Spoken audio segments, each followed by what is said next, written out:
Hi guys, welcome to episode 6 of Ask Alex. Today we've got a question from Jim in the States. Jim asks, what is an angel investor's view if a founder is running 2 different startups at the same time? Okay, guys, we're in for some tough loving here, okay? In short, this is a hard pass.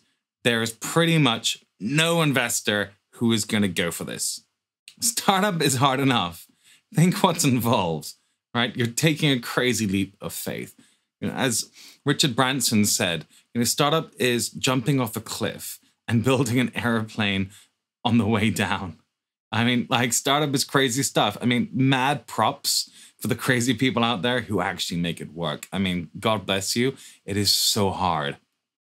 I mean, honestly, there just isn't enough time in the day.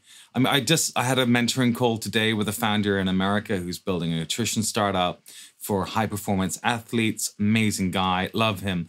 But, it's just him hustling, trying to somehow turn his dream into reality. He doesn't have a bunch of resources. He doesn't have marketing people, doesn't sales people, doesn't have distribution, doesn't have operations, administration, finance. He just doesn't have it, right?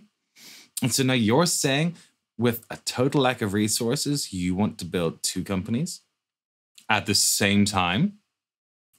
Well, I mean, if you can somehow make that work, you're the exception, okay? You honestly don't have the time to build one company successfully. Well, statistically speaking anyway. But 2 startups is impossible. You are not Jack Dorsey. And I know you're going to try and chuck that in as, the example to be like the panacea to justify what you want to do. Jack's running Twitter and Square. I mean, who knows what he's really doing, but they're both not doing terribly well right now, for various reasons. But you aren't Jack. You haven't earned the right to be able to do that. And very, very few people actually have. I mean, you hear founders talk about how they raised, $6 million for an angel round, or I guess you'd call it a seed, I guess. And they didn't even have a pitch deck. You aren't that guy. And I know a couple of people like Secret, they didn't need it, but the founders were well known. They're a known quantity. They were backable, investable. And they were also only doing 1 startup. Now, there are also some other exceptions, which I'm going to come back to with the specific examples or quotes from some people. But just trust me, you are not that guy and you haven't earned the right to have that. This is honestly in the same realm of, will you fund me before I quit my job? No. Or, will you sign my NDA before you hear my little, harebrained idea? No one's going to sign your NDA. I'm sorry. It's just not going to happen. Pretend you're an investor, right? You've got $1 million in the bank. You want to invest in, say 5, 10 companies, maybe, depending what makes sense for you. Actually, by the way, you need to statistically, empirically invest in 20 companies just to get your money back. Angel investing is a really hard game, okay? So put that context in on top of, that hat that you're wearing right now. And so Mary comes and she pitches you and hey, so I'm raising for my widget. I'm raising $300K to start off my company. Well, one of my companies. I actually have 2. I'm doing organic quinoa growth stuff, bioprinting, AI, social, local, mobile app as well on the side. And so I'll be working on both of them. So I want you to fund one of them, but I'm going to be spending about half my time doing this. But I'm also thinking about doing jazz tap. And so, as an investor, are you thinking Mary, really? You want me to give you 50, 100K for your 300K round so that you can split your time between things? No.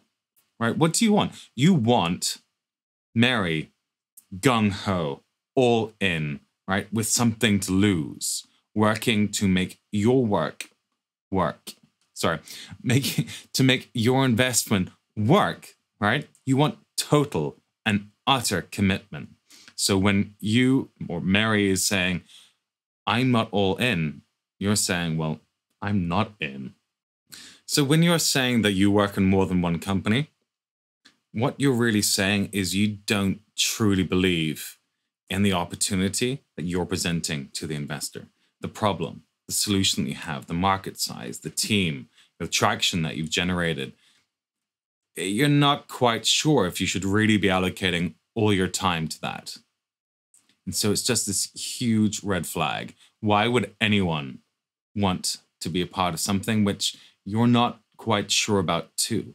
You need to have this infection enthusiasm, this total dedication to this mission that you're trying to build, this tribe of dedicated staff who are going to be joining you on this mission. And if you're not totally convinced by the opportunity, why should anyone else? But put another way, what you're saying is you want to diversify your risk. And you know what? That's a really smart thought. There is a massive amount of risk involved in startup.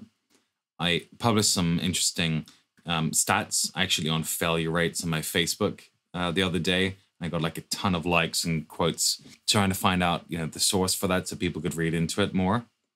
And the rates of successive funding or exits, they're far lower than you can possibly imagine. And so you wanting to diversify your risk is very smart. And this is what investors do. They invest in a portfolio of companies, knowing that 95% of them are going to fail. 5-ish% of them may just give them the money back. And 1% of those companies are going to not only compensate for all the losses of all the other companies, but generate the entire returns of the fund. And so if you're pitching an investor who has 100 million under management, they need you to effectively return that fund. So the minimum is 100 million. They want you ideally to do 10x. The actual returns of investors are 3x. So you need to be doing between 300 and a billion to make an investor with $100 million fund happy. And that's scary, right? Investors fail a lot and they don't talk about this. And so it's a very smart thought to want to kind of diversify your risk. Unfortunately, as I've been talking about, you haven't earned the right for that. But by being all in your deal, your startup, so long as you manage your dilution over the various rounds for you to get to your exit, you'll actually potentially do better than investors. You'll make out really well. But of course, you have that concentration risk.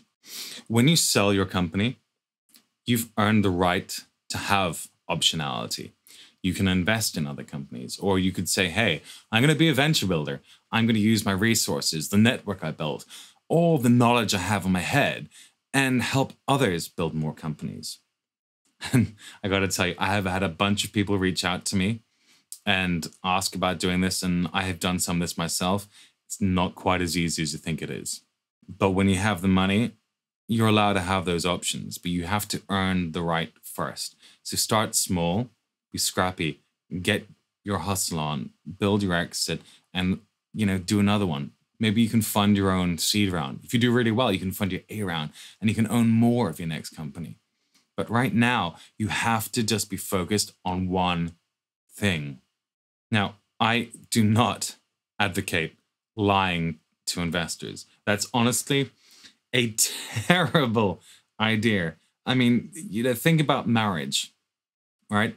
If your wife finds out you have another family in the Philippines, they're not going to be happy, right? Well, you can divorce your wife, and these days that's relatively common. I mean, more than half of marriages in the States end up in divorce. But unfortunately, with investors, they're not going anywhere. The moment they give you a dime, they're in for life. They own their stake. That's not going anywhere. And it's not your company anymore. They can fire you. Your ass is on the line. That's a really scary thing to be. I mean, TechCrunch is always talking about like fundraising seems to be like a badge of honor. And if you haven't raised money, you ain't shit. And that's such a fucking lie. If for some crazy reason you have to do more than one startup, just don't tell your investors. It's just such a bad idea. But again, don't lie to your investors. They'll find out about this kind of stuff. Ultimately, this question prints noob on your head. So look, this is my honest perspective, my opinion. Let me share some from some other guys who are, arguably better looking and probably very likely smarter than I am. So Gordon Miller, who's an investor in the States, says, at least in my opinion, anyone that is splitting their time between two startups is going to end up with both of them dying.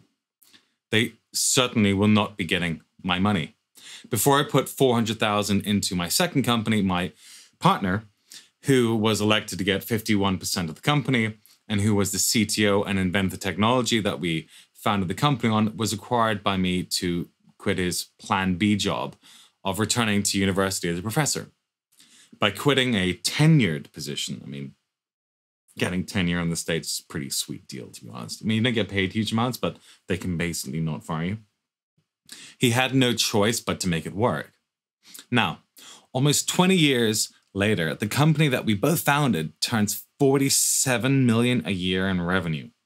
He doesn't own 51% anymore. We brought in investors in 2003, but I hear he's quite happy with his choice to go all in. If a founder is not all in, then I'm out. Christopher Mirabel, who is an angel investor and founder in the States, writes, I'm afraid that would disqualify the founder from getting investment in either company by most angels. I think the logic would be something along the lines of, if the founder does not believe in either company to prioritize it over the other and invest it with his or her time, why should an investor invest in it? And that's exactly what I just told you. John Sechrist, who's the founder of Seattle Angel Conference, writes, entrepreneurs are often very high energy folks with a lot of ideas. It happens regularly that we see people who are running more than one company. However, any company growing is going to take all the time, all the resources you have to get it to grow through the stages that come as a result of funding. Now, you're probably wondering about exceptions, right? Well, Greg Brown, who is at Charlotte Angel Fund. For me, it's a non-starter unless we're talking about a founder with previous $100 million plus exits under his or her belt. And even in that case, I would want to understand at what point this founder planned to step aside and let someone else run the company. Jason Crindle, who's a former investment advisor and CEO, writes, rather than looking at what's on paper, in this case, running two companies, I would instead look at the success rate of the CEO and the founders. If the CEO has no successes, no notoriety under his belt, I am not investing, regardless of what has his full attention. If the company is running a firm or an incubator, for instance, and has dozens of successes, I would probably ask to get in on any deals he would bring me. Tim Berry, just to close this up, writes, I wouldn't like it. I wouldn't want to invest in either of those startups. Startups are a lot of work. They take dedication and commitment. Two at a time seems like a path to failure.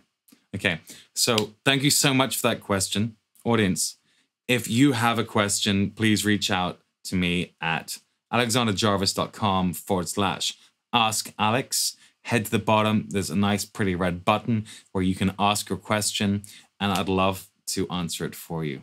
Thank you so much for taking the time to spend it with me.